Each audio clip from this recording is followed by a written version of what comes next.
कंसचाणूरमर्दनं देवकी परमानन्दं कृष्णं वन्दे जगद्गुरुं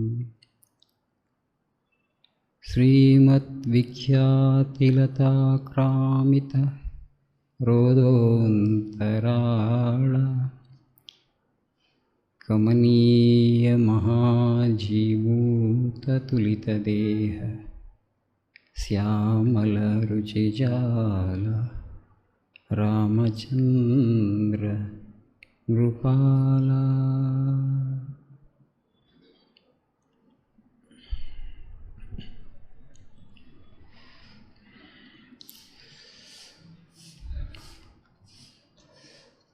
మనందరం గత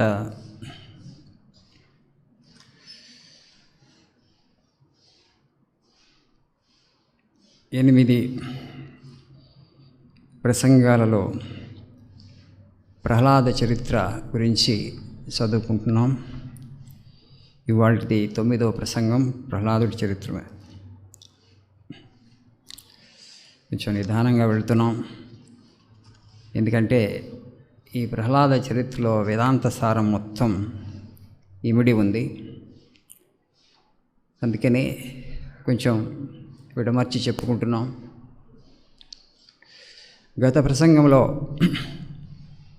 హిరణ్యకశిపుడి సంహారం వరకు చదువుకున్నాం. నరసింహమూర్తి ఆవిర్భవించి హిరణ్యకశిపుడిని ఆయన సంహరించాడు. సంసార సాగరాన్ని తరింపజేసేవాడు, రాక్షస మత్తేభాలను సంహరించేటువంటి కంఠీరవుడు సింహము. ఆయన నరసింహమూర్తి యొక్క మహోగ్ర రూపాన్ని చూసి ఎవరు దగ్గరికి వెళ్ళలేకపోతారు. ఆ దృశ్యాన్ని చూడటానికి, హిరణ్యకశిపు సంహారాన్ని చూడటానికి బ్రహ్మ, మహేశ్వరుడు, లక్ష్మీదేవి, మిగతా దేవతలు, యక్షులు, సిద్ధులు, గంధర్వులు, చారణులు, పన్నగులు అందరూ అక్కడికి వచ్చి ఉన్నారు. దేవతలు నరసింహమూర్తి మీద పుష్పవృష్టి కురిపించారు. కానీ అప్పటి వరకు వాళ్ళెవరు కూడా భగవంతుడి యొక్క ఉగ్రరూపాన్ని చూసి లేరు. ప్రహ్లాదుని హింసించాడని, తనకి అతి ప్రియుడైనటువంటి తన భక్తుడిని అంతగా హింసించేసరికే భగవంతుడు మొట్టమొదటిసారిగా తన ఉగ్రరూపంలో అక్కడ ప్రత్యక్షమయ్యారు. ఆ రూపం ఎంత తీవ్రంగా ఉందంటే ఎవరు కూడా సమీపించలేకపోతారు. ఆ రూపం అంతా భయంకరంగా ఉంది. పైనంతా సింహము, కిందంతా మనిషి, నరసింహుడు. సగం మనిషి, సగం సింహుడు. దేవతలందరూ కూడా రకరకాలుగా ఆ నరసింహమూర్తిని స్తుతించారు. బ్రహ్మదేవుడు ఆయన్ని స్తుతించడం మొదలుపెట్టారు. దేవా, నీవు సృష్టి, స్థితి, లయ కారవుడవు. ఈ సృష్టి, స్థితి, లయ అనేటువంటి కార్యక్రమాన్ని నువ్వు అతి విలాసంగా చేస్తావు.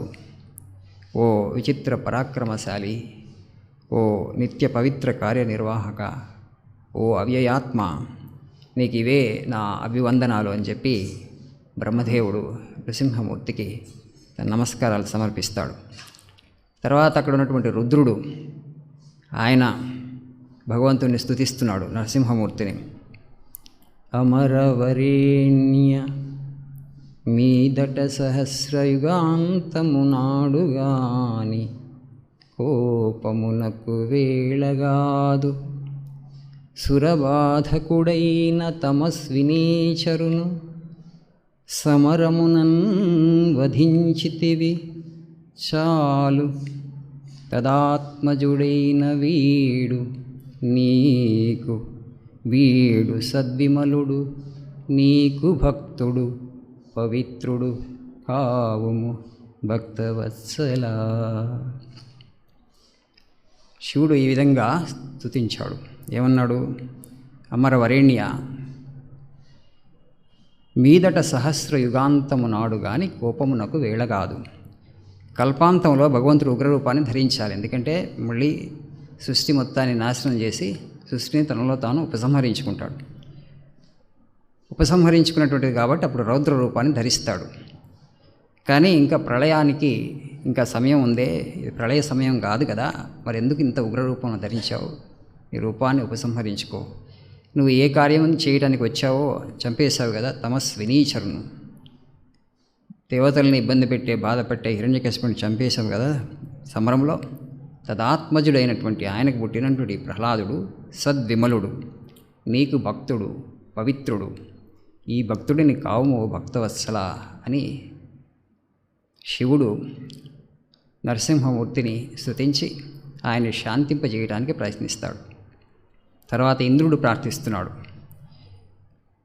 భయంకర స్ఫూర్తి సమస్త జీవుల హృదయ పద్మాలలో ప్రకాశించి వాడమైనటువంటి ఓ నృసింహమూర్తి, ఇంతకాలం ఈ రాక్షసుడి బాధలు పడలేక చాలా ఇడుములు కష్టాలు పడ్డాం. ఇప్పుడు మళ్ళీ నువ్వు వచ్చి ఈ రాక్షసుని సంహరించి యజ్ఞయాగాదుల్లోని హవిర్భాగాలని, మా హవిర్భాగాలని ఈ రాక్షసుడే స్వీకరించేవాడు, అవన్నిటినీ మళ్ళీ మాకు నువ్వు అందిస్తున్నావు. నీ సేవాభాగ్యం పొందినటువంటి వాడు కైవల్యాన్ని కూడా కాంక్షించడు. అన్నటువంటిది అశాశ్వతమైనటువంటి ప్రాపంచ సుఖాలు ఎందుకు కోరుకోడు. అపారమైన భక్తితో నీ పాదపద్మాలు సేవించుకునేటువంటి వరాన్ని మాకు ప్రసాదించు అని ఇంద్రుడు స్తుతించాడు. ఇంద్రుడి తర్వాత ఋషులు, ఓ దేవదేవా, నువ్వు ఎంతో ఆదరంతో లోకాన్ని సృష్టించి రక్షిస్తూ ఉంటావు. నువ్వు నరసింహ రూపంలో వచ్చి దానవుణ్ణి సంహరించి వేదధర్మాన్ని ఇప్పుడు ఉద్ధరించావు. ధర్మ సంస్థాపక నీకు ధన్యవాదాలు అని చెప్పి ఆ ఋషులు భగవంతుడికి నమస్కరించారు. తర్వాత పితృదేవతలు, మా పితృభాగాలన్నింటిని కూడా హిరణ్యకశిపుడు హరించేవాడు, ఇప్పటి నుంచి మాకు ఆ కష్టం తొలగిపోయిందట. తర్వాత విద్యాధరులు, మా అదృశ్య శక్తులన్నింటినీ మళ్ళీ మాకు పునః ప్రసాదించావు. మా అదృశ్య శక్తులన్నింటినీ కూడా హిరణ్యకశిపుడు లాగేసుకునేవాడు. గంధర్వులు అన్నారు, మేము ఎప్పుడూ కూడా మా నృత్య గీతాలతో ఈ హిరణ్యకశిపుడిని సంతోషపరచడానికి ప్రయత్నించేవాళ్ళం, కానీ ఎప్పుడూ ఏనాడు కూడా మా మీద కాస్త దయ చూపింది లేదు. హిరణ్యకశిపుడు ఎప్పుడు మమ్మల్ని హింసించేవాడు, మేము ఆయనకి సేవ చేసినా కూడా మమ్మల్ని హింసించేవాడు అని చెప్పారు. తర్వాత పితృదేవతలు చెప్పారు, మా పిండాలన్నింటినీ కూడా ఈయనే హరిస్తూ ఉండేవాడు, వాడి పీడ మాకు ఇప్పుడు ఎరగడైందని. తర్వాత సిద్ధులు, మా శక్తులు మా సిద్ధులు అన్నీ కూడా అణిమ గరిమ అన్నింటిని కూడా హిరణ్యకశిపుడు పరిగ్రహించి మమ్మల్ని శక్తిహీనులు చేశాడు. ఇవాళ నుంచి మాకు ఆ రాక్షసుడి పీడ తొలగిపోయింది, మా సిద్ధులు మాకు సమకూరాయన్నారు. మనువులు అన్నారు, నువ్వు వర్ణాశ్రమ ధర్మాన్ని మళ్ళీ పునఃప్రతిష్ఠింపజేయడానికి మాకు అవకాశం కల్పిస్తున్నావు, ఈ రాక్షసుని చంపేసి అన్నారు. తర్వాత ప్రజాపతులు అన్నారు, ఇప్పటి నుంచి మేము ప్రజా సృష్టి కార్యక్రమాన్ని నిర్విఘ్నంగా కొనసాగిస్తాము, ఎందుకంటే ఆ కార్యక్రమాన్ని హిరణ్యకశిపుడు ఉన్నప్పుడు మేము చేయలేకపోయాము. ఎందుకంటే అందరూ కూడా హిరణ్యకశిపుడు అధీనంలో ఉండాల్సిందే, ముల్లోకాలు, ప్రజాపతులు, దిక్పాలకులు అందరూ కూడా ఆయన ఆజ్ఞ మేరకే వాళ్ళు సృష్టి కార్యక్రమాన్ని చేసేవాళ్ళు. కాబట్టి మమ్మల్ని భయంకరంగా భయపెట్టి మా కార్యాలన్నింటినీ కూడా మేము స్వేచ్ఛగా చేయకుండా అడ్డుకున్నాడు ఈ రాక్షసుడు. ఇవాటి నుంచి మాకు ఈ రాక్షసుడి బాధ తొలగిపోయింది అని చెప్పి వాళ్ళు నృసింహమూర్తిని స్తుతించారు.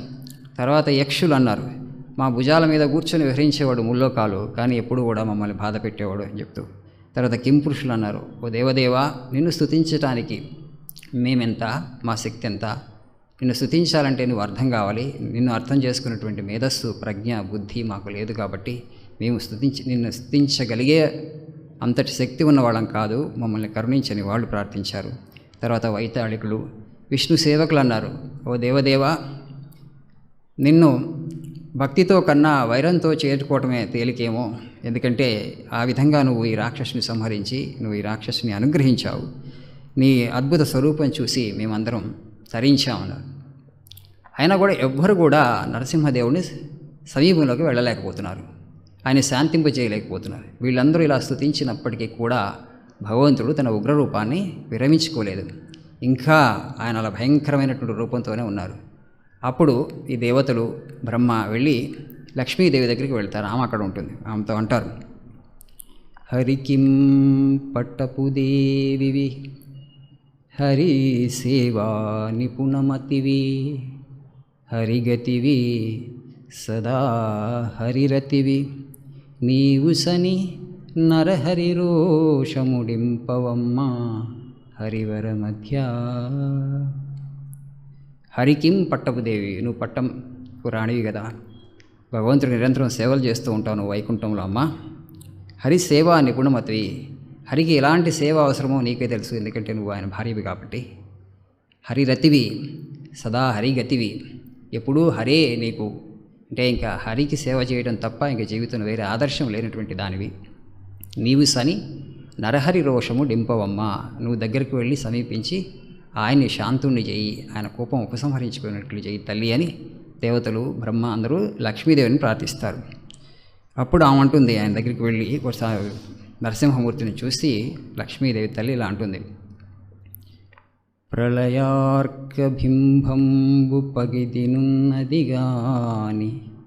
నిమ్మోము పూర్ణేందు నిభముగాదు, సికిశిఖా సంఘంబు చెలువు చూపెడుగాని చూడ్కి ప్రసాద భాసురముగాదు, వీర రౌద్రాద్భుతావేశమొప్పెడుగాని భూరి కృపారస స్ఫూర్తిగాదు, భయద దంష్ట్రాకుర ప్రభలుగప్పెడుగాని దరహిత అంబుజాతంబుగాదు, కఠినకర నారసింహ విగ్రహముగాని కామినీ జనసులభ విగ్రహముగాదు, విన్నదియుగాదు తొల్లినే విష్ణువలన కన్నదియుగాదు భీషణాకారమనుచు. ప్రళయార్కబింబంబు పగిది ఉన్నది గాని నిమ్మోము పూర్ణేందు నిభము కాదు. ప్రళయ అర్క, ప్రళయ సమయంలో సూర్యుడు, అర్కుడు అంటే సూర్యుడు. ప్రళయ సమయంలో సూర్యుడు ఎట్లా ఉంటాడు ఎవరు చూడలేరు, చాలా వేడిగా ఉంటాడు, తపాన్ని ఎవరు భరించలేరు. ఆ విధంగానే ప్రళయం వస్తుంది, ప్రపంచమంతా అగ్నితో రగిలిపోతుంది. ప్రళయార్కబింబము, ప్రళయకాలంలో సూర్యుడు ఎలా ప్రకాశిస్తాడో ఆ ప్రకాశంతో ఉన్నాడు కానీ నిమ్మోము పూర్ణేందు నిభము కాదు, పూర్ణచంద్రుడు లాగా లేదు. మీరు ఆయన దగ్గరికి వెళ్ళమన్నారు నన్నని, వెళ్ళలేను అని చెప్తుందమ్మ. సికిసికా సంఘంబు చెలువు చూపెడుగాని చూడ్కి ప్రసాద భాసురముగాదు. నేను వైకుంఠంలో ఉన్నప్పుడు విష్ణు భగవానుడిగా ఆయన రూపం ఎలా ఉండేది, ప్రసన్నంగా ఉండేది. ఇప్పుడు ఎలా ఉంది, సికిసికా సంఘంబు చెలువు, మండుతున్న అగ్నిలాగా కనపడుతుంది. ఎలా వెళ్ళగలుగుతాను ఆయన దగ్గరికి? వీర రౌద్రాద్భుతావేశం ఒప్పెడుగా నీ భూరి కృపారస స్ఫూర్తి కాదు. నా భర్త భగవంతుడి యొక్క ముఖం నుంచి ఎప్పుడు కూడా ఆ కృపారసం అలా ప్రవహిస్తూ ఉండేది. ఎవరు వచ్చినా కృపాదృష్టితో చూస్తూ ఉండేవారు, భగవంతుడు ఆదరించేవాడు. అలాంటిది ఇప్పుడు ఇవాళ వీర రౌద్రాద్భుత ఆవేశం ఒప్పెడు కానీ ఆ రౌద్రంతో ఆవేశంతో ఉన్నారు ఆయన అని చెప్పి, భయద దంష్ట్రాంకుర ప్రభలు గప్పెడు గాని దరహిత అంబుజాతంబు కాదు. వికసించిన పద్మములాగా ఆయన ముఖం ఉండేది, ఎప్పుడు చిరునవ్వులు చిందిస్తూ ఉండేటువంటి ఆ దేవదేవుడు ఇవాళ ఎలా ఉన్నాడు? భయద దంష్ట్రాకుర ప్రభలు గప్పాడు. ఆ కూరలో, సింహం కూరల నుంచి భయంకరమైనటువంటి కాంతి వెలువడుతుంది. కఠినకర నారసింహ విగ్రహముగా అని, భయంకరంగా ఉన్నటువంటి నరసింహ విగ్రహం ఇది. కామినీ జన సులభ విగ్రహం కాదు, స్త్రీలలా వెళ్తారు అలాంటి భయంకర రూపం దగ్గరికి చెప్తూ, విన్నది కాదు తొల్లినే విష్ణు వలన కన్నది కాదు భీషణాకారం అనొచ్చు. నేను ఎప్పుడు కూడా ఇలాంటి రూపం నా భర్తకి సాధ్యమవుతుంది నేను అనుకోలేదు, నేను ఎప్పుడు కూడా ఊహించలేదు, ఆయన కూడా నాకు ఎప్పుడు చెప్పలేదు. కాబట్టి కాస్త ప్రసన్నంగా అయిన తర్వాత, ఆయన శాంతించిన తర్వాత నేను ఆయన దగ్గరికి వెళ్తాను. ఇప్పుడు వెళ్ళలేను బాబు, ఈ రూపం నేను సమీపించలేనని చెప్పి అమ్మ దూరంగా ఉండిపోతుంది. అప్పుడు ఇక బ్రహ్మదేవుడు ఇంకేమి గత్యంతరం లేక ప్రహ్లాదుడి దగ్గరికి వస్తాడు. ప్రహ్లాదు దగ్గరికి వచ్చి, నాయన నీ తండ్రి మీద కోపం వలన భగవంతుడు ఈ అవతారాన్ని దాల్చి ఇంకా కోపాన్ని అలానే ప్రదర్శిస్తున్నాడు, ఆయన కోపాన్ని ఉపశమించట్లేదు.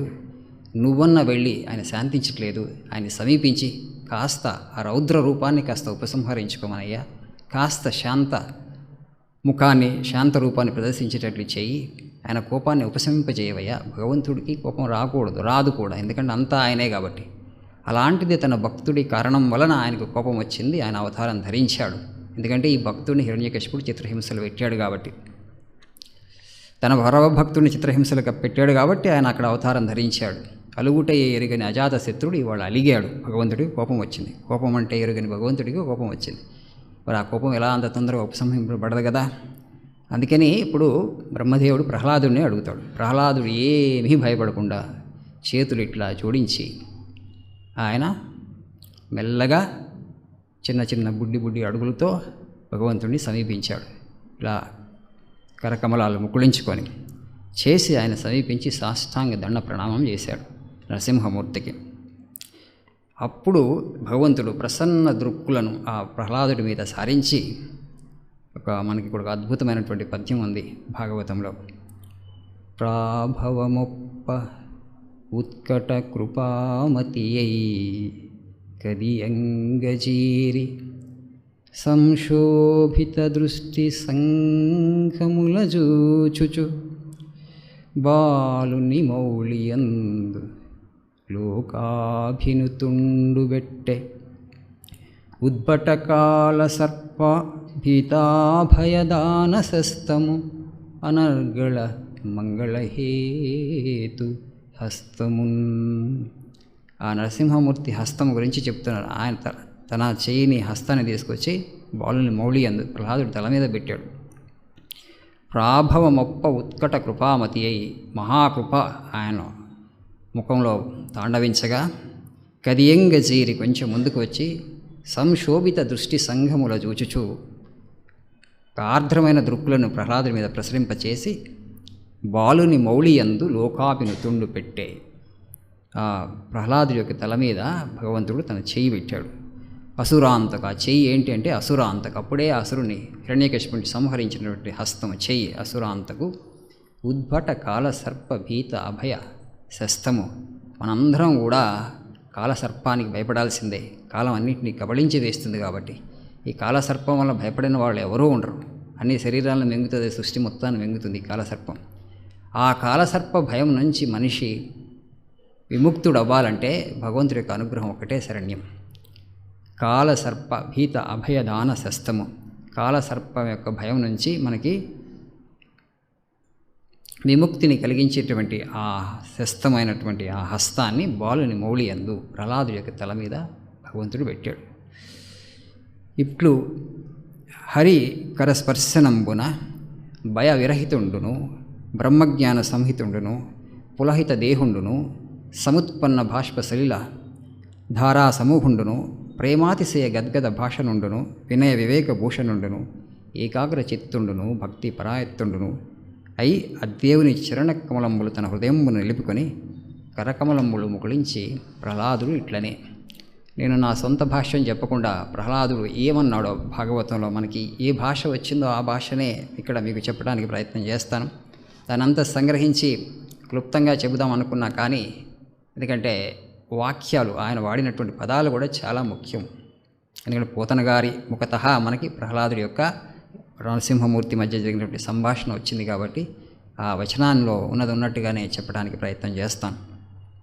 ప్రహ్లాదుడు అంటున్నాడు భగవంతుడితో, జగదీశ్వర, అమరులు, సిద్ధులు, మునీంద్రులు, బ్రహ్మాదులు ప్రగాఢ కాంక్షతో నిన్ను నిత్యము అనేక విధాల ఆరాధిస్తారు. అయినప్పటికీ కూడా నీ గుణాలను గానం చేస్తారు. అయినా వాళ్ళు పూర్తిగా నిన్ను తెలుసుకుని ఆరాధించలేరు. బ్రహ్మాది దేవతలే నిన్ను పూర్తిగా తెలుసుకుని ఆరాధించలేరంటే, స్తుతించలేరంటే నేనెంత అల్పుణ్ణి, అజ్ఞుణ్ణి, మూర్ఖుణ్ణి, తామస వంశంలో పుట్టినటువంటి వాడిని, రాక్షస కులంలో పుట్టినటువంటి వాడిని నాకు దేవుడు ఎందుకు అర్థమవుతాడు?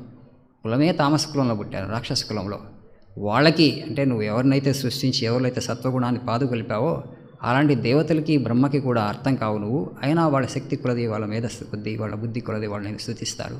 వాళ్ళే నిన్ను పూర్తిగా సమగ్రంగా అర్థం చేసుకుని స్తుతించలేరంటే నేను ఏ పాటి, నా జ్ఞానం ఏ పాటి, నా బుద్ధి పరిణతి ఏ పాటి నిన్ను స్తుతించడానికి అని చెప్పి నేను గర్విష్ఠుని అంటున్నాను. బాలుడిని, అందులో పిల్లవాడిని, గర్విష్ఠిని, తామస వంశంలో పుట్టినట్టు వాడిని, అసుడి యొక్క ఆత్మజుడిని, మూర్ఖుడిని, నిన్ను కీర్తించే శక్తి నాకు లేదు తండ్రి అంటే ఆయన ప్రహ్లాదుడు అంటున్నాడు. ఈశ్వర, నిన్ను సంతోషపరిచి సాయుధ్యం పొందటానికి ప్రతాప పౌరుషాలు, సౌందర్య సత్కార్యాలు, పుణ్యాలు, నైపుణ్యాలు, ఉత్తమమైనటువంటి కులంలో పుట్టడం, జపతపాలు, వేదాధ్యయనాలు ఏవీ సరిపోవు. ఏది సరిపోయినట్లుగా భక్తి సరిపోయినట్లుగా. మనకి భాగవతం భక్తి ప్రధాన గ్రంథం. అందులో ప్రహ్లాదుడి చరిత్రలో మనకు కనపడేది ఏంటంటే ఎన్నన్నా చేయి నువ్వు, ఏదో రకంగా సూక్ష్మంగా నీకు అహంకారాన్ని తెచ్చివేస్తుంది. అది చాలామంది జపం చేస్తారు, చాలా తీవ్రంగా చేస్తాను, ఇంత జపం చేశాను గర్వం రావచ్చు. వేదాధ్యయనం చేయొచ్చు, నేను ఇంత శాస్త్రజ్ఞానం, ఇంత పాండిత్యం నేను సంపాదించానని చెప్పి గర్వం రావచ్చు. ఇంతమంది పండితులు నా చేతిలో ఓడిపోయారని గర్వం రావచ్చు. లేకపోతే మనం దాన ధర్మాలు చేయొచ్చు. ఇన్ని దాన ధర్మాలు చేశాను నేను, ఇంతమంది నా వలన లబ్ధి పొందారు, దానివల్ల మళ్ళీ గర్వం రావచ్చు. ఏదైతే నువ్వు సత్కార్యం అనుకుంటున్నావో ఆ సత్కార్యాన్ని ఆచరించడం వలన కూడా నీకు అహంకారం పెరిగి గర్వం రావడానికి అవకాశం ఉంది. ఒక భక్తిలో ఆ ప్రమాదం లేదు. అందుకనే ప్రహ్లాదుడు అంటున్నాడు, ఇవేవి కూడా నిన్ను సంతుష్టుని చేయలేవు. పూర్వం గజేంద్రుడు భక్తితోనే నిన్ను వశపరుచుకోగలిగాడు, భక్తితోనే నిన్ను ప్రసన్నుని చేసుకోగలిగాడు. ఆయన భక్తి వల్లనే నువ్వు అక్కడ ప్రత్యక్షమయ్యి ఆయన్ని రక్షించావు అని చెప్తూ, అటువంటి భక్తిని వ్యక్తి అలవర్చుకోవాలి. భగవంతుని ప్రసన్నం చేసుకోవాలంటే భక్తి చాలిన విధంగా ఇంకేది చాలదు అని మళ్ళీ ఇక్కడ చెప్తున్నాడు. ఎవరికి? భగవంతుని ముందే చెప్తున్నాడు. ఈ విషయాన్ని ఇంతకుముందు అసుర బాలకులతో కూడా పంచుకున్నాడు అక్కడ. నలం ద్విజత్వం దేవత్వం ఋషిత్వం వా అసురాత్మజాహ ప్రీణనాయ ముకుందస్య అని చెప్తూ, నలం ఇవేవి సరిపోవయా అని దేవత్వము ఋషిత్వము అసుర బాలకులు చెప్పాడు అక్కడ. ప్రీణనాయ ముకుందస్య, ఒక భక్తి సరిపోయినట్లు ఇంకేది సరిపోదని అక్కడ చెప్పాడు. అదే విషయాన్ని మళ్ళీ ఇక్కడ నృసింహమూర్తి ముందు కూడా దేవతలు, బ్రహ్మ, మహేశ్వరుడు వీళ్ళంతా వింటుండగా ప్రహ్లాదుడు చెప్తున్నాడు. వాళ్ళందరికీ ఉంటుండగా అక్కడ ఉన్నటువంటి ఆడియన్స్ సామాన్యమైనటువంటి ఆడియన్స్ కాదు, వాళ్ళందరూ ఉన్నారు. దేవతలు, బ్రహ్మాది దేవతలు అందరూ అక్కడ ఉన్నారు. ప్రభు నిర్మల జ్ఞానం, దానం, శాంతి, ధర్మపరాయణత్వం, అసూయ లేని హృదయం, యజ్ఞము, తపస్సు ఇవన్నీ ఉండి గర్వించే బ్రాహ్మణుడి కంటే ఇవేమీ లేకుండా సమదృష్టితో సమచిత్తంతో నిన్ను నిరంతరం సేవించేటువంటి చండాలుడు ఉత్తముడు. అలాంటి వాడి వలన ఆ కులం కూడా పవిత్రమవుతుంది అని చెప్పారు.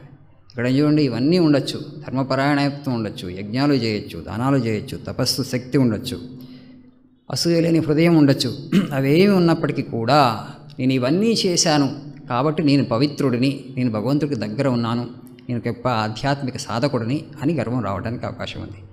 అలా గర్వం లేకుండా అన్ని జీవులలో నీ యొక్క ఉనికిని చూస్తూ ఎవరైతే సమచిత్తంతో మసిలిపోగలుగుతూ ఉంటారో ఆ వ్యక్తి చండాల కులంలో అంటే అల్పకులంలో పుట్టినప్పటికీ కూడా నువ్వు ఆయన్నే, ఆ వ్యక్తినే నువ్వు ఆదరిస్తావు, ఆ వ్యక్తికే నువ్వు దర్శనమిస్తావు, నీ అనుగ్రహాన్ని ఆ వ్యక్తికి మాత్రం ఇస్తావని చెప్తారు. కానీ మంచి మనస్సుతో భక్తి కుదుర్చుకోవాలి. ఇలా భక్తిలో ఇలాంటి ప్రమాదాలు ఉండవు. అంటే అహంకారం ఇంకో రూపంగా, అంటే రకరకాలుగా వస్తుంది. అహంకారం యొక్క రూపాలు రకరకాలుగా ఉంటాయి. అదొక కలుపు మొక్క లాంటిది. నువ్వు ఇక్కడ కట్ చేసి ఇక్కడ రిమూవ్ చేస్తే, తీసేస్తే మళ్ళీ ఇంకో చోట మొలుస్తుంది. ఆ విధంగా అది మొలవకుండా ఉండాలంటే ఒక్క భక్తి మాత్రమే ఆయనకి అవకాశం కల్పిస్తుంది అని చెప్తూ, ఉత్తమమైనటువంటి మనస్సుతో, పవిత్రమైనటువంటి మనస్సుతో భక్తిని మనం పెంపొందించుకోవాలంటాడు. నీవు దయాసముద్రుడివి, నీవే ఆ భగవంతుడు, నువ్వు భక్తిని తప్ప దేన్ని మెచ్చవు, సంపదలకు నువ్వు మెచ్చవు అని చెప్పి భగవంతుడితో అంటూ, ఓ అనంత, ఓ ఆదిదేవ, నేను అల్పుణ్ణి, నాకున్న కొద్దిపాటి జ్ఞానంతో నీ సంస్కృతికి సాహసిస్తున్నాను, నా ప్రార్థన మన్నించు దేవా అని చెప్తూ, పురుషుడు కేవలం నీ గుణాలు కీర్తించి కైవల్యాన్ని పొందగలుగుతాడు. అంటే అంత సులువుగా నువ్వు ప్రసన్నుడవుతావు, నీ గుణాలను గుర్తించి నీకు భక్తి చేస్తే చాలు చెప్పి, సర్వేశ్వర, సరే ఇప్పుడు అన్నీ అయిపోయినాయి, ఎందుకు ఈ ఉగ్రరూపము, ఏ కారణం కోసం నువ్వు అవతారాన్ని ధరించావో, నా తండ్రిని సంహరించడం కార్యం నెరవేరింది కదా, నీ యొక్క రూపము సుందరంగా ఉంటుంది, లోకానికి కళ్యాణకారకాలు నీ రూపము, భక్తి ప్రేరకాలు, అంతేకాని భయంకరాలు కావు కదా. పాములు తేళ్లలాగా అందరినీ భయపెడుతూ జీవించడం ఎందుకు, అలా భయపెట్టి జీవించిన మా హిరణ్యకశిపుడు అయినటువంటి మా తండ్రిని ఇప్పుడు ఏ పరిస్థితి దాపురించిందో చూశాం కదా, అలా సంహరించావు. ఆయన సకల జనులకు సంతోషం సమకూరింది ఆయన చంపటం వలన, అవతార ప్రయోజనం సిద్ధించింది కదా, ఇప్పుడు నీ శాంత రూపాన్ని చూపెట్టు, నీ ఉగ్ర రూపాన్ని ఉపసంహరించు అని ప్రహ్లాదుడు నరసింహమూర్తిని వేడుకుంటున్నాడు. ఆయన వేడుకుంటూ, నువ్వేదో నీ ఉగ్రరూపాన్ని చూసి మిగతా వాళ్ళందరూ భయపడి ఉన్నారు ఇక్కడ, కానీ నేను భయపడను నీ ఉగ్రరూపం చూసి అని ప్రహ్లాదు అంటున్నాడు. ఖరదంస్ట్రాభృకుటీ సఠానకయు ఉగ్రద్వానమున్ రక్తకేసరయున్ భాస్వన్ దీర్ఘతరాంత్రమాలికయు భాస్వన్నేత్రయున్నైన నీ నరసింహాకృతి చూచినే వెరవ పూర్ణక్రూర దుర్వార దుర్భర సంసారదవాగ్నికిన్ వెరతున్ నీ పాదాశ్రయం జేయవే. కరదంష్ట్రా భృకుటి సఠానకయు, ఆయన భగవంతుడి యొక్క భృకుటి ఇలా తిరిగి ఉంది, భయంకరంగా ఉంది చూడటానికి. దంష్ట్ర అంటే ఆ కూరలు, సింహం కదా, అది చూడటానికి చాలా భయం కలుపుతున్నాయి. కరదంష్ట్ర భృకుటి సఠానకయు, నీ జుట్టు, నీ చూలు, నక, నీ యొక్క గోళ్ళు అన్నీ భయంకరంగా ఉన్నాయి చూడటానికి. కరదంశ్ర భృకుటి సఠానకలు ఉగ్రద్వానమున్ భీకరంగా గర్జిస్తున్నాడు. ఆ గర్జన ఆపట్లేదు. సింహం గర్జిస్తే అది 8 మైళ్ళు వరకు వినపడుతుందంట. చాలా జంతువులకి సింహం యొక్క గర్జన వినగానే ఎక్కడో అది 8 కిలోమీటర్ల దూరంలో ఉన్నప్పటికీ 8 మైళ్ళ దూరంలో ఉన్నప్పటికీ ఇక్కడ బీపీ పెరిగిపోతాయి జంతువులకి. మనిషికి మనకి బీపీలు పెరగడానికి చాలా కారణాలు. ఈ జంతువులు కనుక అడవిలో ఉన్న జంతువులు మనకి ఎక్కడ బీపీ మీటర్ ఉంటే దాని బీపీ సింహాన్ని గర్జన వినిపిన తర్వాత దానికి ఒక బీపీ మీటర్ పెట్టి చెక్ చేస్తే దాని బీపీ పెరిగి ఉంటుంది. ఓకే, ఆ విధంగా అంత లోపల నుంచి వస్తుంది సింహం యొక్క గర్జన. అందులో ఈ మహాసింహమైన భగవంతుడే సింహావతారాన్ని ధరించి వచ్చాడు. ఇక్కడ ఉగ్రద్వానమును భీకరంగా ఆయన గర్జిస్తూ ఉన్నాడు. ఇంకా ఆయన యొక్క కోపం చల్లారలేదు. రక్త కేసరియున్ హిరణ్యకశిపుని చంపిన తర్వాత ఆ చేతులన్నీ రక్తసిక్తమైనవి. ఆ రక్తసిక్తమైన చేతులను అంతా కూడా తన శిరంలోకి అంటించుకున్నాడు. రక్తం అంతా చేతుల్లో ఉన్నటువంటి రక్తం శిరంలోకి రాసుకొని రక్త కేసరియున్ రక్తంతో కూడుకున్నాడు నీ కేసరాలు.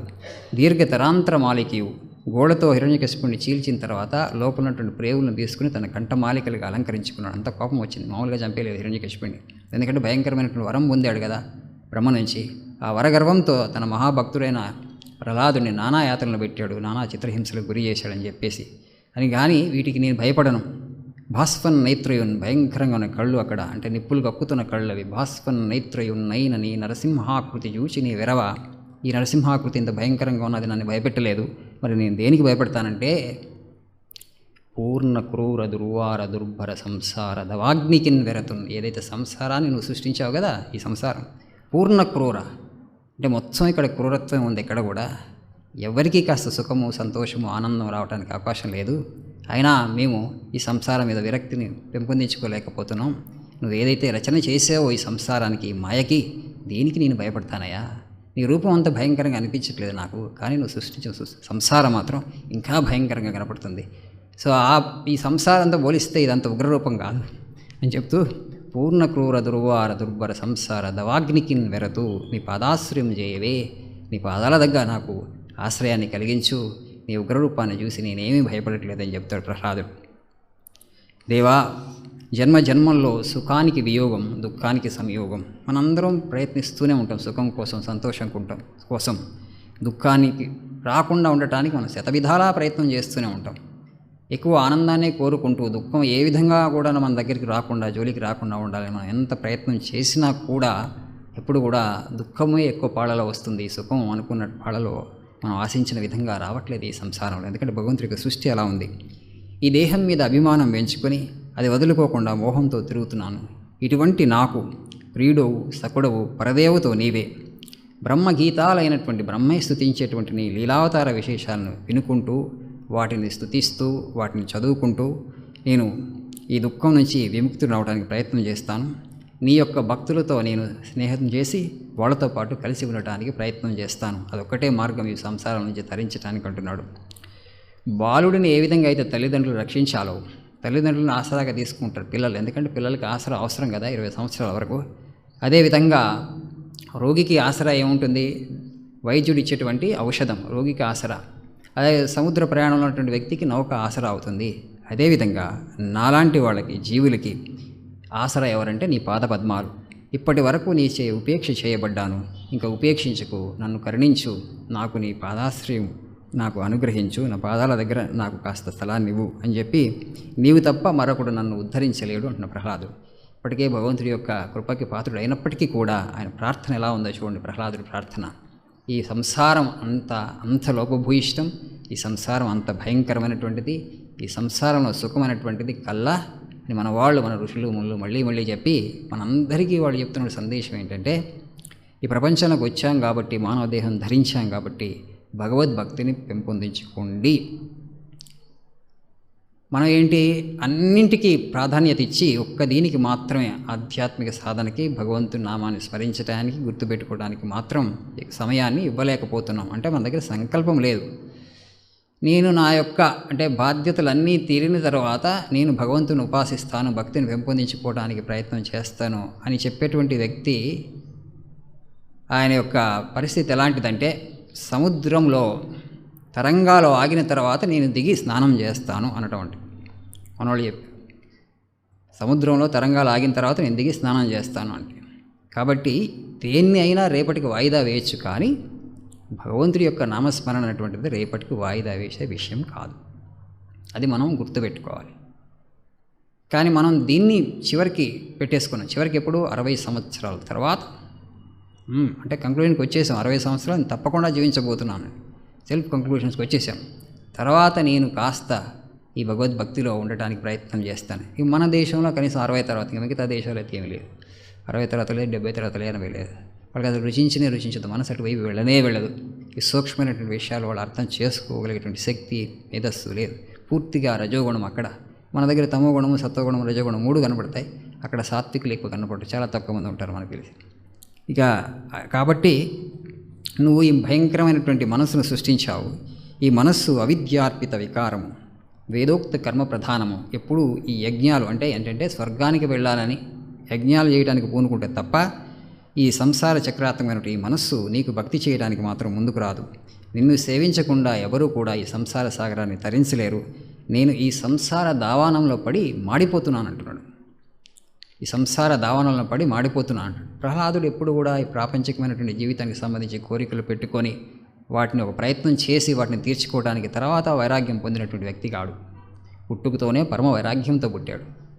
ఎందుకంటే తల్లి గర్భంలో ఉన్నప్పుడే భగవంతుడి యొక్క సంబంధించిన కథలు విన్నాడు కాబట్టి ఈ సంసారం యొక్క నిజస్వరూపం బాలుడుగా ఉండగానే అర్థమైపోయింది. మనకి చుట్టూ తెల్లబడ్డప్పటికి కూడా అర్థం కాదు సంసార స్వరూపం. అక్కడ తేడా ఉంటుంది. అక్కడ పూర్వజన్మ సుకృతం అంటే అది బాలుడిగా ఉన్నప్పుడే. రామకృష్ణ పరమహంసుల వారికి ఎప్పుడు వచ్చింది వైరాగ్యం? అది మహాత్ములైనటువంటి వాళ్ళకి, పూర్వజన్మ సుకృతం ఉన్నటువంటి వాళ్ళకి ఈ సంసారం యొక్క స్వరూపం. ఆయన స్కూల్కి నేను పడికి పాఠశాలకు వెళ్ళనంటే వెళ్ళనన్నాడు. అవన్నీ కూడా కేవలం భుక్తి కోసం చెప్పేటువంటి విద్యలే తప్ప ఎక్కడ కూడా ముక్తి కోసం చెప్పేటువంటి విద్య లేదు. అలాంటి విద్యా విధానం లేదు, విద్య లభించదు. కాబట్టి నేను పాఠశాలకు వెళ్ళి నా సమయాన్ని వృధా చేసుకోదలుచుకోలేదు అన్నాడు ఆయన. మనం చదువుకున్నాం, సైన్స్ అని చాలా చదువుకుంటున్నాం పేరుతో. మొన్న మా స్పోకెన్ ఇంగ్లీష్ పిల్లలకి చెప్తున్నాను నేను, ఇంటర్మీడియట్లో మనం చదువుకుంటాం. ఒక బయాలజీ చదువుకున్నటువంటి ఏం చదువుకుంటారు? జువాలజీలో ఏం చదువుకుంటాం? మొదటి సంవత్సరం అంతా వానపాము, బొద్దింక యొక్క జీర్ణ వ్యవస్థ, బొద్దింక యొక్క రక్త ప్రసరణ వ్యవస్థ, బొద్దింక యొక్క నాడీ వ్యవస్థ, బొద్దింక యొక్క ప్రత్యుత్పత్తి వ్యవస్థ అన్నీ. అంటే ఒక సంవత్సరం పాటు బొద్దింక మీద, వానపాము మీద ధ్యానం చేస్తాం సైన్స్ పేరుతో. ఇక 2వ సంవత్సరం జువాలజీ అంటే ఏంటి? కప్ప యొక్క రక్త ప్రసరణ వ్యవస్థ, దాని యొక్క నాడీ వ్యవస్థ, దాని యొక్క ఇవి ఉన్నాయి కదా, మొత్తం ఒక సంవత్సరం పాటు కప్ప మీద ధ్యానం చేస్తారు. రైట్, సైన్స్ పేరుతో. అది మన జీవితంలో 16-17 వయసు ఉన్నప్పుడు మనం చేసేదంతా. తర్వాత ఇక బాటనీ తీసుకున్నాం అనుకోండి, ఆల్గే, ఫంగై, బ్రైఫైట్, టెరిడోఫైట్, జిమ్నోస్పోమ్, ఇవన్నీ విన్నారు కదా పేర్లు. ఆల్గే అంటే తెలుసు, నాచు. ఫంగస్ అంటే బూజు. ఫంగస్ మీద, నాచు మీద ధ్యానం, అది సైన్స్. రైట్. అయితే మనం ఎప్పుడు కూడా ఆలోచించట్లేదు. ఇప్పుడు వివేకానంద స్వామి అన్నాడు, ఈ చదువులంతా చదువుకొని చాలా సమయం వృధా చేశాను నేను. ఎవరన్నా వారి దగ్గర ఉన్న ట్యాబ్లెట్ లాంటిది ఉంటే అది వేసుకుంటే నేను చదువుకున్నదంతా జీరో అయిపోవాలి, క్లీన్, డిలీట్ అంటాం కదా, డిలీట్ బటన్ కొట్టడానికి. ఇప్పుడు నా దగ్గర అవకాశం లేదు, నాకు ఏమైనా మందు బిళ్ళ లాంటిది ఏమైనా ఇస్తారా? డిలీట్ బటన్ లాగా ఉపయోగపడేది. ఇప్పుడు దాకా చదువుకున్నంత క్లియర్ అయిపోతే, క్లీన్ స్లేట్ మైండ్. అప్పుడు ఈ ఆధ్యాత్మిక జీవితానికి సంబంధించిన విషయాన్ని బాగా గ్రహించగలుగుతాను. ఇప్పుడు అవి గ్రహించడానికి, తీసుకోవడానికి లోపల ఎక్కించుకుంది చాలా ఉంది కదా ఇప్పటివరకు. శ్రమతో చాలా కష్టపడి 20 సంవత్సరాలు ఎసిడ్యూస్లీ, డిలిజెంట్లీ కష్టపడి మార్కులు గ్రేడ్లు అని దాని వెంటనే మనం క్లీన్ స్లేట్ చేయలేం. ఎందుకంటే అక్కడ చాలా ఇన్వెస్ట్మెంట్ చేసాం, అక్కడ టైం పెట్టాం, అక్కడ డబ్బులు పెట్టాం. వెంటనే వదులుకోమంటే ఎవరు వదులుకోరు. అమ్మ బాబోయ్ ఇంత కష్టపడి సంపాదించుకుంది వెంటనే వదిలేసుకోమంటారు ఏంటండి, క్లీన్ స్లేట్ చేసుకోమంటారంటండి, ఎవరు చేసుకో. కాబట్టి మనకి ఆధ్యాత్మిక శిక్షణ గడపడం చాలా కష్టమవుతుంది. ఏ గురువు దగ్గరికి వెళ్ళినా కూడా మనం రిజెక్ట్ చేసేస్తారు, యువర్ అన్ఫిట్ అంటాడు. వివేకానంద స్వామి అందుకని అంటారు, bring light to the illiterate, bring more light to the educated, but the vanities of education of our primer tremendous. నిరక్షరాస్యుడికి జ్ఞానం కావాలి, చదువుకున్నవాడిని అనుకునేవాడికి ఇంకా ఎక్కువ జ్ఞానం కావాలి. ఎందుకంటే చదువుకున్నవాడికి నేను చదువుకున్నవాడిని గర్వం ఉంది కాబట్టి అది తగ్గితే కానీ ఈ ఆధ్యాత్మిక జ్ఞానం వెళ్ళదు, ఎక్కించలేం. కాబట్టి ఇక్కడికి ఎక్కువ శ్రమ పడాలి గురువులు. అందుకని అప్పుడు చిన్నప్పుడే తీసుకొని వాళ్ళు గురుకులాల్లో ఆ విద్యార్థిని తీర్చిదిద్దేవాళ్ళు, ఆధ్యాత్మిక జ్ఞానం అప్పటి నుంచి ఇచ్చేవాళ్ళు. కాబట్టి చక్కగా వాళ్ళ యొక్క పూర్తి వికాసానికి ఆనాటి చదువులు దోహదపడుతూ ఉండాయి. మనం చదువుకునేటువంటి చదువులు ప్రహ్లాదుడు అందుకని అంటాడు కదా, మనం చదువుకున్నాం అక్కడ, విష్ణు భక్తి లేని విబుధుండు విబుధుడే పాదయుగము తోడి పశువుగాక. భగవంతుడి యొక్క భక్తి లేని ఉపాధ్యాయుడు, ఆచార్యుడు కాదు, పాదయుగము తోడి పశువు అంటాడు. చక్రి చింతన లేని జన్మంబు జన్మమే తరళ సలిల బుద్భుదంబుగాక. భగవంతుడి యొక్క చింతన లేని జీవితమా? అదొక నీటి బుడగ. సో ఆ విధంగా ప్రహ్లాదుడు చెప్తున్నాడు ఇక్కడ. సో సమర్థులు నువ్వు తప్ప ఈ సంసార దావాగ్నిలో నేను దహింపబడుతున్నాను, నన్ను ఉద్ధరించు తండ్రి అంటు. లోకులు దిక్పాలకుల సంపదల్ని, ఆయుష్ని, వివిధ అంటే సంపదల్ని కోరుకుంటారు. ఆ సంపదలన్నీ కూడా మా తండ్రి హిరణ్యకశిపుడి యొక్క రోష హాసాలతో పుట్టిన భృంగంతో అంటే బొమ్మముడితో నాశనం అయ్యేవే. హిరణ్యకశిపుడు మిగతా వాళ్ళ యొక్క అంటే దిక్పాలుల యొక్క శక్తిని కానీ దేవతల యొక్క శక్తిని హరించడానికి ఆయన పెద్ద శ్రమ పడాల్సిన అవసరం వచ్చేది కాదు. ఆయన అలా కోపంతో ఒక్కసారి చూడగానే వాళ్ళ శక్తులని ఈయనకు వచ్చేసాయి, అలా గ్రహించేసేవాడు. అవన్నిటి కూడా నిమిషంలో దగ్ధం చేసేవాడు. అలాంటి మా తండ్రి హిరణ్యకశిపుడిని నువ్వు ఇప్పుడు ఖండించి వేశావు, దగ్ధం చేసేసావు, ఆయన్ని చంపేశావు. కాబట్టి బ్రహ్మాది దేవతల యొక్క శక్తులు, వాళ్ళ వైభవాలు, వాళ్ళ సంపదలు, వాళ్ళ యొక్క ఐశ్వర్యాలు ఏవి కూడా మనకి జీవితంలో ఉపకరించవు. ఎందుకంటే చూసాం కదా, ప్రపంచం మొత్తాన్ని మా నాన్నగారు హిరణ్యకశిపుడు గడగడలాడించాడు. అలాంటి ఆయన్ని నువ్వు ఇప్పుడు చంపివేశావు కదా. కాబట్టి అన్నీ నశించిపోయాయే.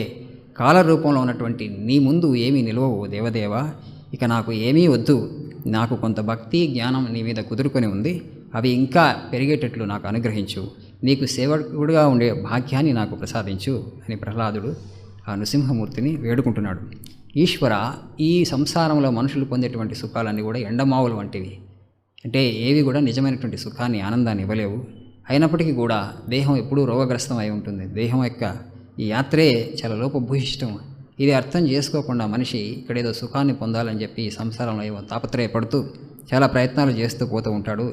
కానీ ఏది కూడా ఇది ఎండమావులే. ఇక్కడ వచ్చేటువంటి సుఖము, ఆనందము, నిజమైనటువంటి సుఖము, ఆనందం ఏ వ్యక్తికి, ఏ మనిషికి రాదు. అయినా కూడా ఈ దేహాభిమానాన్ని వదులుకోలేకపోతాడు, అశక్తుడుగా ఉంటాడు మనిషి. అంటే అయినా సరే విరక్తి పొందకుండా ప్రజ్వలించే కామాగ్నిలో పడి తపించిపోతూ ఉంటాడు. కాబట్టి ఈ దుష్ట సౌఖ్య పరంపర దాటి ఏ ఒక్కనాటికి నీ తీరం చేరలేడు. చేరలేకుండా ఉన్నాడు మానవుడు, మనిషి ఈ సంసారంలో పడి అలా పుట్టుకుపోతున్నాడు. వాళ్ళందరి మీద దయ చూపించు తండ్రి అని చెప్తూ తనకు కలిగినటువంటి అదృష్టానికి, తనకు కలిగినటువంటి భాగ్యానికి ప్రహ్లాదుని మురిసిపోతూ ఇట్లా అంటున్నాడు. శ్రీ మహిళా మహేష సరసీరుహగర్భులకైన నీ మహోద్ధామకరంబుచే అభయదానముజేయవు. నేను బాలుడం తామసవంశ సంభవుడ దైత్యుడ ఉగ్ర రజోగుణుండ ఇస్సీమదయన్ కరాంభుజము శీర్షము చేర్చుట చోద్యమీశ్వరా.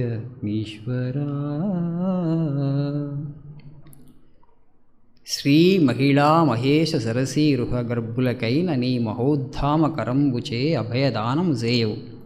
శ్రీ మహిళ అంటే లక్ష్మీదేవి. ప్రహ్లాదుడిని తన దగ్గరికి తీసుకున్న తర్వాత, దగ్గరికి వెళ్ళిన తర్వాత ప్రహ్లాదు తల మీద చేయి పెడతాడు కదా. శ్రీ మహిళా మహేష అంటే లక్ష్మీదేవి తల మీద కూడా ఎప్పుడూ భగవంతుడు చేయి పెట్టలేదంట ఆశీర్వాదపూర్వకంగా అప్పటి వరకు. శ్రీ మహిళా మహేష అంటే శివుడి తల మీద కూడా పెట్టలేదు, పెట్టి ఆయనకు అనుగ్రహం ఇవ్వలేదు. శ్రీ మహిళా మహేష సరసీరుహ గర్భులకి, సరసీరుహ గర్భుడు అంటే బ్రహ్మ, వాళ్ళెవ్వరికీ కూడా వాళ్ళెప్పుడూ నేను స్తుతిస్తూ ఉంటారు, నిరంతరం నేను కీర్తిస్తూ ఉంటారు. అలాంటి వ్యక్తులు కూడా నేను ఏదైతే భాగ్యానికి నోచుకున్నానో ఆ భాగ్యానికి నోచుకోలేకపోయారు. వాళ్ళ నా మౌళి మీద, నా తల మీద నీ హస్తం పెట్టి నన్ను ఆశీర్వదించావు. శ్రీ మహిళా మహేష సరసీరుహ గర్భులకైన నీ మహోద్ధామ కరంబు చే అభయదానము చేయవు. నేను బాలుడం, నేను చిన్నపిల్లవాడిని. తామస వంశ సంభవుడ, తామస కులంలో పుట్టినవాడిని, రాక్షస కులంలో. దైత్యుడిని. ఉగ్ర రజోగునుండ, రాక్షస కులంలో పుట్టినటువంటి వాళ్ళకి తమస్సు రజస్సే ఉంటుంది, సత్వం ఉండదు. నా దగ్గర సత్వం లేదని ప్రహ్లాదుడు చెప్తున్నాడు. శుద్ధ సాత్వికుడు ప్రహ్లాదుడు. శుద్ధ సాత్వికుడు కాబట్టే అలాంటి భక్తి కుదురుకుంది. పరాభక్తి పొందాడు. అయినప్పుడు కూడా నేను సాత్వికుడిని, పరాభక్తి పొందాను అన్నటువంటి లేశమాత్ర గర్వం కూడా లేదు. చూడండి భక్తులు ఎలా ఉంటుంది. అందుకని భక్తి అన్నింటికన్నా మించిందని చెప్తున్నాడు. తనను తాను అంత తక్కువగా చెప్పుకుంటున్నారు. నేను తామస వంశంలో పుట్టాను, దైత్యుడను, ఉగ్ర రజోగుణుండను. అలాంటిది సీమ దయన్, ఇంత దయతో, ఇంత అనుకంపతో కరాంబుజము శీర్షము జోర్చుట చోద్యమీశ్వర. నాకే ఆశ్చర్యం అవుతుంది నేను పొందినటువంటి భాగ్యానికి. నాకు కలిగినటువంటి అదృష్టానికి అంటున్నాడు. అంటూ మళ్ళీ మహాత్మా, ఉత్తములైన బ్రహ్మాదులందు అదములైనటువంటి వారందరి ముందు కూడా, అందరి మీద కూడా నీవు ఎలాంటి పక్షపాత బుద్ధి లేకుండా అందరినీ సమానంగా సమాదరిస్తావు. ఈ మన్మథుడు విహరించేటువంటి ఈ సంసార కూపంలో నేను చిక్కుకొని పోయి నేను నాశనం కాకుండా ఎలా రక్షింపబడ్డానంటే, నారద మహర్షి చేత రక్షింపబడ్డాను. నారద మహర్షి నీకు సంబంధించినటువంటి ఉపదేశాన్ని నాకు అనుగ్రహించడం వలన నేను ఈ మాయా సంసారంలో కొట్టుకుపోకుండా అలా మిగిలిపోయానని చెప్పి, ఇవాళ నువ్వు నా తండ్రిని చంపావు, ఈ దుష్ట శిక్షణ శిష్ట రక్షణ అనేటువంటిది నీకు నిత్యకృత్యాలు, ఎందుకంటే అవి సహజ గుణాలు, నీవు విశ్వమూర్తివి, విరాట్మూర్తివి, నీకు నా నమో వాకాలు అని చెప్తూ, విశ్వం నీలోనే జన్మ సృష్టి స్థితి లయాలన్నీ కూడా నీవే జరుగుతాయి. ఎప్పుడైతే కల్పం అంతమవుతుందో అప్పుడు భగవంతుడు సృష్టిని మొత్తం తనలో ఉపసంహరించుకొని ఆ పాల సముద్రంలో ఆయన ఆత్మానందంలో ఒలలాడుతూ ఉంటాడు. కల్పాంతంలో సృష్టిని మొత్తం విరమించుకున్న తర్వాత తనలో గ్రహించిన తర్వాత భగవంతుడు దానంతా కూడా మనకి వాళ్ళందరూ ఒక పొయిటిక్గా డెపిక్ట్ చేశారు. పాల సముద్రంలో శయనించడం అనేటువంటిది ఆదిశేషుడి మీద లక్ష్మీదేవి ఆయన సేవలు చేస్తూ అంటే భగవంతుడు సృష్టి ఉపసంహరింపజేసి తనలో తాను ఉంటాడు, లీనమై ఉంటాడు. అంటే సృష్టి కార్యము ఎక్కడా లేదు, ప్రకృతి ఆయనలో లయమైపోయింది.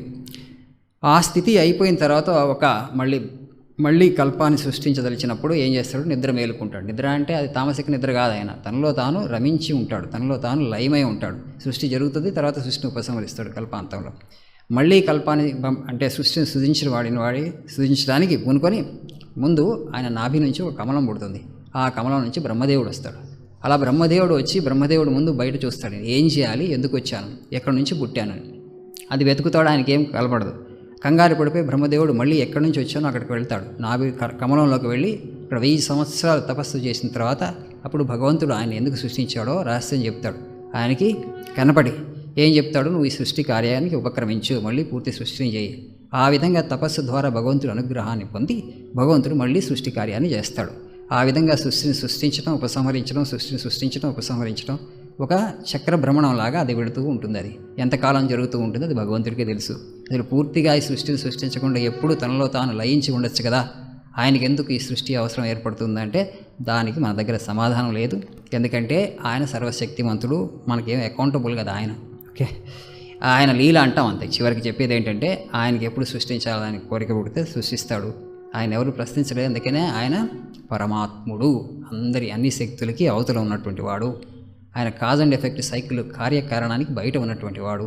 ఆయనకి ఎప్పుడు సంకల్పం వస్తుందో, దేనికి వస్తుందో, ఎందుకు వస్తుందో దానికి వివరణ ఇవ్వాల్సిన అవసరం లేదు. అందుకనే ఆయన అబ్సల్యూట్ పరమాత్ముడు, సుప్రీం అవుతాడు. సో అప్పుడు ఈ నానాలంకార భూషితుడు మాయామయుడు ఆయన బ్రహ్మదేవుడికి కనపడి బ్రహ్మదేవుడికి సృష్టి కార్యక్రమానికి ఉపక్రమించమని ఆదేశం ఇచ్చి మళ్ళీ తాను పురుషుడిగా అంటే సాక్షిభూతంగా ఈ ప్రపంచానికి వెనుక, ఈ సృష్టికి వెనుక నిత్యం ఉండి గమనిస్తూ ఉంటాడు సృష్టి కార్యక్రమాన్ని మొత్తం. నువ్వు హయగ్రీవుడిగా వచ్చి మధుకైటభ రాక్షసుల్ని సంహరించి నువ్వు వేదధర్మాన్ని పునరుద్ధరించావు. అండ్ ఈ ప్రకారంగా కృతయుగంలో, త్రేతాయుగంలో, ద్వాపరయుగంలో తిరియకు మానవ ముని చలచల ఆకారాలు ధరించి అప్పుడప్పుడు నువ్వు అవతారాలు ధరించి ధర్మాన్ని ఉద్ధరిస్తూ ఉంటావు, వేదధర్మాన్ని మళ్ళీ పునః ప్రతిష్ఠిస్తూనే ఉంటావు. గృహస్థుణ్ణి సౌతులంతా చుట్టుముట్టి వేధిస్తున్నట్లుగా మనిషిని కర్మేంద్రియాలు బాధిస్తూ ఉంటాయి. మనకి ఈ కర్మేంద్రియాల యొక్క బాధ వల్లనే కదా మనం భగవంతుడి వైపు మనం దృష్టి సారించలేకపోతున్నాం. ఇవన్నీ కూడా జీవుడు దాన్ని అంటే ఇంద్రియాలను నిగ్రహిస్తేనే మనం భగవంతుని చేరుకోగలము. కానీ ఇంద్రియాలు మనం నిగ్రహించడానికి మన శక్తి సరిపోతూ ఉండదు. ప్రహ్లాదుడు తన గురించి తాను చెప్పుకుంటూ ఈ విధంగా నేను బాధపడుతున్నాను, కాబట్టి దీనికి పరిష్కారం ఏంటంటే నీ యొక్క అనుకంప, నీ యొక్క కృప కోసం నేను ప్రార్థన చేస్తూ ఉంటాను. జీవుడు ఈ విధంగా ఇంద్రియాల యొక్క అంటే వాటి యొక్క ఆకర్షణ వలన, ఇంద్రియార్థాల వైపు గల ఆకర్షణ వలన వాటిలో చిక్కుకొని పోయి ఈయన మిత్రుడు, ఈయన నాకు శత్రువు అని అనుకుంటూ ఈ వైషమ్యానికి గురవటం, తర్వాత లేకపోతే తన్నవాళ్ళు అనుకోవడం, ఈ భేద దృష్టిని కలిగి ఉంటాడు. ఎప్పుడు ద్వంద్వాల్లో చిక్కుకుపోతాడు. కామ వికారం లేనటువంటి వాళ్ళకి అంటే కోరికలు లేనటువంటి వాళ్ళకి నీకన్నా కాంక్షించదగినది ఏముంది?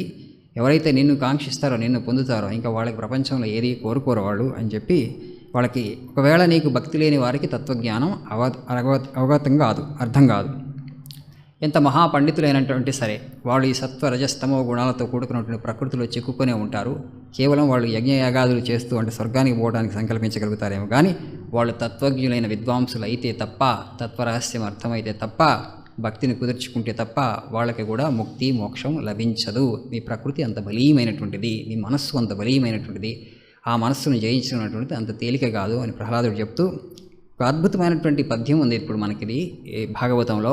మనం అందరం ఇప్పుడు సదా గుర్తుపెట్టుకోవాల్సినటువంటి పద్యం. అంటే తాను చెప్పదలుచుకునే దాన్ని సారంగా ప్రహ్లాదుడు చెప్పినాడు.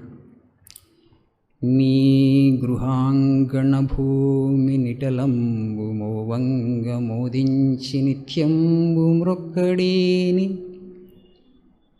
నీ మంగళస్థవ నికరవర్ణంబులు పలుమారు నాలుక వలుకడేని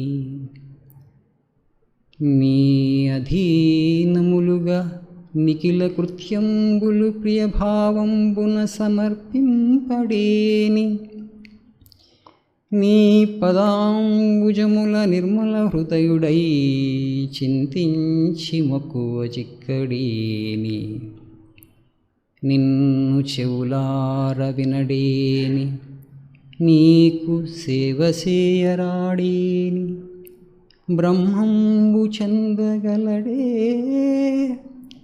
యోగి అయిన తపోవ్రత యోగి అయిన వేది అయిన మహాతత్వ వేది అయినా నీ గృహాంగణ భూమి నిటలంబు మోవంగ మోదించి నిత్యంబు మ్రొక్కడేని. నీ దేవాలయాల దగ్గరికి వెళ్ళి ఎక్కడైతే నువ్వు ప్రతిష్ఠితుడివై ఉన్నావో కొలువుదీరి ఉన్నావో ఆ స్థలాలకు వెళ్ళి తల నేలను తాకేటట్లు ఎవరైతే చేయరో నీ మంగళస్తవ నికర వర్ణంబులు పలుమారు నాలుక వలకడేని నీ దివ్యనామాలు తన నాలుకతో ఉచ్చరించినటువంటి వ్యక్తి నీ అధీనములుగా నిఖిల కృత్యములు ప్రియభావమును సమర్పింపడేని చేసే కర్మలు ప్రతీది కూడా నీకు కృష్ణార్పణం ఓ దేవా నీకు అర్పిస్తున్నాను అని చెప్పి కర్మఫలాలని అర్పించినటువంటి వ్యక్తి అన్ని కర్మలు ఏ కర్మ చేసిన తర్వాత చివరికి కర్మఫలాన్ని భగవంతుడికి సమర్పించాలి. ఈ కర్మ చేయమని నువ్వే నన్ను ప్రేరేపించావు, నీకోసం నీ కర్మను చేశాను, ఈ కర్మఫలం కూడా నీకే చెందుతుంది తండ్రి అని భగవంతుడి యొక్క పాదాల దగ్గర మన కర్మఫలాన్ని సమర్పించాలి. అలా చేయనివాడు నీ పదాంబుజముల నిర్మల హృదయుడై చింతించి మక్కువ చిక్కడేని అంటే నీ పాదపద్మాన్ని ధ్యానించినటువంటి వ్యక్తి నేను చెవులార వినడైన నిరంతరం నీ యొక్క అంటే గానాల్ని నీ యొక్క నిర్మలమైనటువంటి కథలని నీ యొక్క యశస్సుని అది చెవుల ద్వారా వినడేని నీకు సేవ చేయరాడని నీకు కైంకర్యం చేయకపోతే నైవేద్యాలు సమర్పించకపోతే నీకు సేవ చేయరాడా అని వ్యక్తి బ్రహ్మము చెందగలడే. ఆ వ్యక్తి పరబ్రహ్మాన్ని అంటే నిన్ను పొందుతాడా. యోగి అయినా తపోవర్త యోగి అయినా ఎంత తపస్సు చేసినప్పటికి కూడా వేది అయినా మహాతత్వ వేది అయినా వేదాంత జ్ఞానాన్ని పూర్తిగా ఆపోసన పట్టి ఉండొచ్చు, చతుర్వేదాలు పూర్తిగా కంఠస్థం పట్టి ఉండొచ్చు, ఆ వ్యక్తి మహాపండితుడు కావచ్చు, ఏది కూడా వేది అయిన మహాతత్వ వేది అయినా మహాతత్వజ్ఞుడు అవ్వచ్చు, ఏది అయినా కానీ దేవా ఇవి గనక చేయకపోతే మనం ఏదైతే చెప్పామో యోగి అయినా బ్రహ్మము చెందగలడే, నీ అనుగ్రహానికి పాత్రుడు కాగలడా, ఆ వ్యక్తి బ్రహ్మపదాన్ని పొందుతాడా, పొందలేడు అని చెప్తున్నాడు. కళ్యాణమూర్తి నీకు దాస్యం చేసే భాగ్యాన్ని నాకు ప్రసాదించి ఉంటున్నాడు అంతే, ఇంకేమొద్దు నాకు, నీకు దాస్యాన్ని చేసేటువంటి భాగ్యాన్ని ప్రసాదించమంటే అప్పుడు నరసింహమూర్తి అంటున్నాడు, నేను భక్తుల యొక్క కోరికల్ని భగవంతుడు మాట్లాడటం మొదలుపెట్టాడు, నేను తీరుస్తాను, నీ మనసులో కోరుకున్నటువంటి కోరిక నేను తప్పకుండా తీరుస్తాను ప్రహ్లాద. కాబట్టి నేను చూడశక్యం వాని కానీ నిజమే, కానీ నన్ను చూసిన వాళ్ళకి మళ్ళీ పునర్జన్మ ఉండదు. నువ్వు నన్ను చూడగలిగావు, నీకు పునర్జన్మ ఉండదు, అయినా నీకేమైనా కోరిక ఉంటే కోరుకుంటాడు.